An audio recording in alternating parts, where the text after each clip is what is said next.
El primer ministro del Reino Unido, Keir Starmer, ha sugerido que el expríncipe Andrew testifique ante una comisión del Congreso estadounidense que investiga a Jeffrey Epstein. El primer ministro del Reino Unido, Keir Starmer, ha sugerido que el expríncipe Andrés debería testificar ante un comité del Congreso estadounidense que investiga al delincuente sexual convicto Jeffrey Epstein. Starmer se negó a hacer comentarios específicos sobre el hermano menor caído en desgracia del rey Carlos, pero declaró a la prensa que, como principio general, las personas deberían proporcionar evidencia a los investigadores. Los comentarios se dirigieron a los periodistas que lo acompañaban durante su vuelo a Johannesburgo, en Sudáfrica, para participar en la cumbre del Grupo de los 20. El expríncipe, ahora conocido como Andrew Mountbatten Windsor, ha ignorado hasta el momento la solicitud de los legisladores del Comité de Supervisión de la Cámara de Representantes de Estados Unidos para que testifique sobre su, según dicen, larga amistad con Jeffrey Epstein. El deshonrado miembro de la realeza británica fue acusado por Virginia Giuffre, víctima de Epstein, de agresión sexual en una de las lujosas fiestas que el exfinanciero organizó en su isla privada de Little St. James. Giuffre afirmó que Epstein y su cómplice y pareja de muchos años, Ghislaine Maxwell, la obligaron a realizar actos sexuales con Andrew contra su voluntad, cuando en este momento solo tenía 17 años. La presión sobre el exmiembro de la realeza continúa aumentando, quien fue despojado de su título y funciones el mes pasado, mientras la familia real intentaba aislarse de las críticas sobre su relación con Epstein. Israel anunció el domingo por la noche la muerte del jefe del Estado Mayor de Hezbolá en un ataque en Beirut. Era considerado el sucesor de Ibrahim Akil, quien murió en septiembre de 2024 en ataques israelíes que aniquilaron a gran parte de la cúpula dirigente de Hezbolá. El ataque ocurrido en los suburbios del sur de la capital libanesa causó la muerte de al menos 5 personas y dejó heridas a otras 28. En un comunicado, el ministro de Defensa israelí, Israel Katz, dijo que seguirán actuando con contundencia para prevenir cualquier amenaza al Estado de Israel. El presidente libanés condenó el ataque del domingo y acusó a Israel de negarse a implementar el fin del acuerdo de alto el fuego. Este es el primer ataque israelí en Beirut desde junio pasado. Sono state definite le mid-term italiane, queste elezioni regionali sono state un banco di prova per il governo Meloni in carica da 3 anni, hanno segnato la fine di un'era, quella di Luca Zaia in Veneto, di Michele Emiliano in Puglia e di Vincenzo De Luca in Campania. Se guardiamo il Veneto, si è riconfermato il centro-destra dopo 15 anni di governo di Luca Zaia della Lega, anche se però interessante la questione delle liste del testa a testa tra le forze di maggioranza, ovvero Fratelli d'Italia e Lega. Il centro-sinistra si è riconfermato in Campania e Puglia, anche se proprio in Campania la battaglia è stata molto accesa intorno a temi come il condono edilizio che è tornato in auge con l'ultima manovra e che ha portato il dibattito a oltrepassare confini regionali, diventando un confronto a livello nazionale tra forze di maggioranza e opposizione. Guardando anche ai risultati precedenti, dunque il governo Meloni si riconferma in sella, dunque alla guida del paese. Un tema però fondamentale è l'astensionismo, cioè ovvero il calo dell'affluenza nelle 3 regioni di circa 10 punti di media, che impone una riflessione che potrebbe sicuramente porre dei problemi di strategia in vista delle prossime elezioni politiche nel 2027. Giorgia Orlandi, Euronews, Roma. La Unión Europea ha confirmado haber realizado una contribución financiera de 82 millones de euros a la Autoridad Palestina para apoyar los esfuerzos de estabilización en Cisjordania durante la primera reunión del Grupo de Donantes Palestinos celebrada el jueves en Bruselas. El ministro palestino de Planificación y Cooperación Internacional le dice a Euronews que este renovado apoyo es clave para mantener a flote a la Autoridad Palestina y proporcionar servicios básicos al pueblo de Oriente Próximo. Sin embargo, el ministro afirma que la mejor manera de fortalecer la situación financiera de la Autoridad Palestina es la liberación de unos 3.500 millones de euros de ingresos fiscales que actualmente están retenidos por Israel. Los acuerdos de Oslo de 1993 dictaminan que Israel recaudará los impuestos y derechos de aduana que gravan las mercancías importadas a los territorios palestinos, pero luego debe transmitir esos fondos a la autoridad. Israel has been withholding our tax revenues for almost 6 consecutive months. We haven't received our money from Israel for 6 consecutive months.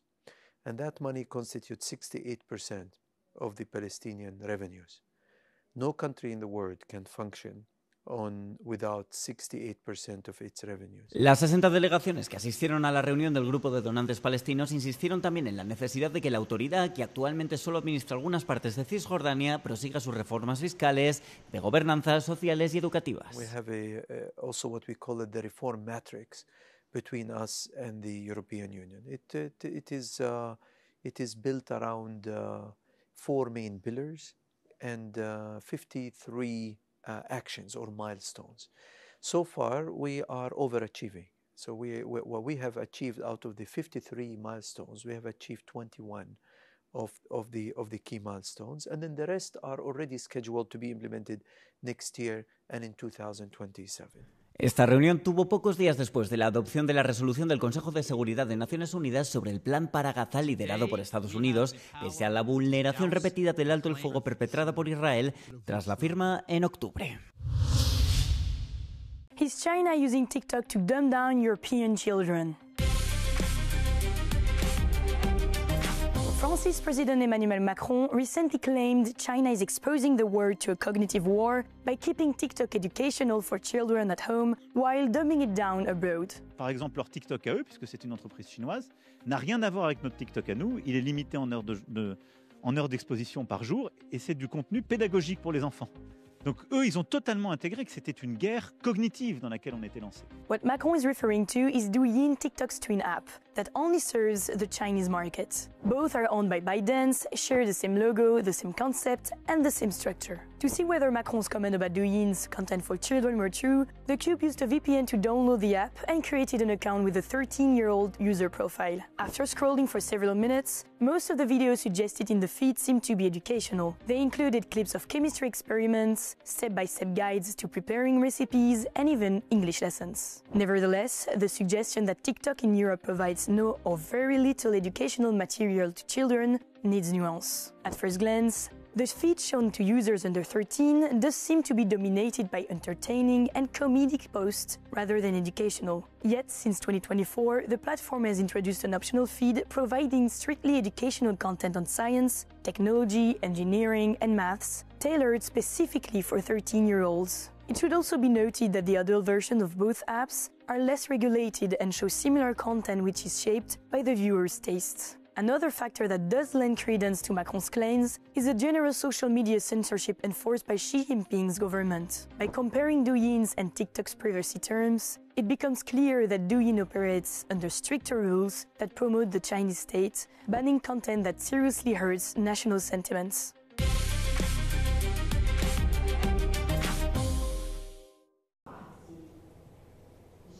Para conmemorar el Día Internacional de la Eliminación de la Violencia contra la Mujer, el Museo del Patriarcado abrió sus puertas en Roma el martes.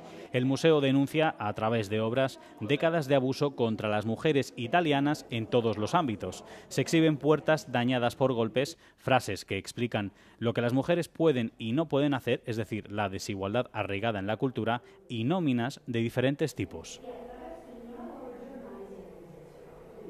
Il MUPA è un museo del futuro, è un museo che guarda al presente, che cerca di capire come mai esiste la violenza sulle donne, vari tipi di violenza, e dove affonda queste radici. E noi diciamo che queste radici si affondano nel patriarcato. Según ActionAid Italia, la asociación que contribuyó a esta iniciativa, el museo es un viaje hacia 2148, el año en que, según el último informe global sobre la brecha de género, finalmente se alcanzará la igualdad de género. Chi arriva nel MUPA fa un percorso nella vita quotidiana del 2025 di quegli anni lì. Quindi che cosa fa? Cerca di intravedere quelle che sono le tracce del patriarcato nella vita quotidiana delle persone che hanno vissuto in quegli anni, ovvero che esistono nel nostro presente. Hasta el día de hoy, las quejas, los juegos y la ropa infantil, ya sea para niños o para niñas, el lenguaje y las referencias estereotipadas de mamá y papá en la prensa, incluso en los libros escolares, son el entorno que define la violencia física y los feminicidios que se producen. Un fenómeno que se remonta a siglos atrás, pero que ha resurgido gracias a las redes sociales. Por ello, los autores de la iniciativa exigen políticas estructurales como la MUPA y no solo planes contra la violencia en el punto álgido de la emergencia. ¿Por qué el mercado automovilístico español está en auge mientras otros se tambalean?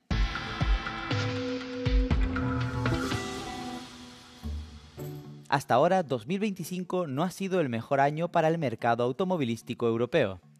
Las matriculaciones de turismos nuevos apenas crecieron un 1% entre enero y septiembre en comparación con el mismo periodo de 2024. En total, se vendieron algo más de 8,2 millones de vehículos, pero el panorama varía mucho de un país a otro. Las ventas cayeron en Bélgica, Francia, Italia y se estancaron en Alemania. Pero, mientras otros mercados han pasado apuros, España registró un notable crecimiento del 15%, el mayor de toda Europa. Una de las razones es la nueva prórroga de un plan de incentivos masivos, destinado a impulsar la movilidad eléctrica. El programa, ahora abierto hasta finales de 2025, ha gastado más de 1.300 millones de euros en los últimos 4 años, no solo para comprar vehículos, sino también para instalar más de 100.000 puntos de recarga en todo el país. Austria también registró un impresionante aumento del 12% en los 9 primeros meses de este año. Sin embargo, el aumento de vehículos totalmente eléctricos se debió principalmente a las flotas corporativas, lo que hace que la tendencia sea potencialmente volátil dependiendo de los ciclos de compra.